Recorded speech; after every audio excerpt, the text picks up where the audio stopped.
જય શ્રી કૃષ્ણ. જય શ્રી કૃષ્ણ. શું નામ છે આપનું? મનોજ દેવે. કેટલા ટાઈમથી અહીંયા છો આપ? હું 10 વર્ષ છે. 10 વર્ષથી અહીંયા છો. કેવું લાગે? આવું જવું અચ્છા અચ્છા, કેવું લાગે છે અહીંયા? કારણ કે બહુ વ્યવસ્થિત. ખરેખર બહુ સચવાવ છો એમ. તો ગયા ભાવમાં કોઈ પુણ્ય કરે હતા કે બેન બહુ સરસ સાચવે આપને? એ બેને પુણ્ય થયા છે, અમે પુણ્ય થયા એમ એટલે આ જમાનામાં આજે પોતાનો સંતાનો નથી સાચવતા અને એની જગ્યાએ જો આ બેન સરસ ને સરસ સાચવે તો અમારા માટે પણ એક આનંદની વાત છે. બરાબર છે. સમાજ એ વસ્તુ અવિભાજ્ય અંગ ચાલીએ. વૃદ્ધાશ્રમ એ સમાજનું અવિભાજ્ય અંગ છે.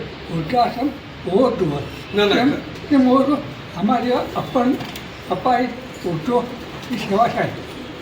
ખરેખર તો ખોટું ના લગાડતા કે ભાઈ આ તમને સેવા મળી વૃદ્ધાશ્રમના હિસાબે. નહીં તો પરિવારો તો સચવાત નહીં એવું કેવું છે આપનું? હા, જોઉં કેટલા સંતાનો બીજા?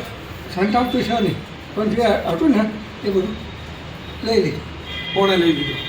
ભાઈઓ લઈ લીધું, બહેનો લઈ લીધું. અચ્છા, પછી ફ્રી એકદમ નવરા થઈ ગયા પછી આવડે થઈ ગયા પછી ન છૂટકે અહીંયા આવવું પડ્યું. એવું.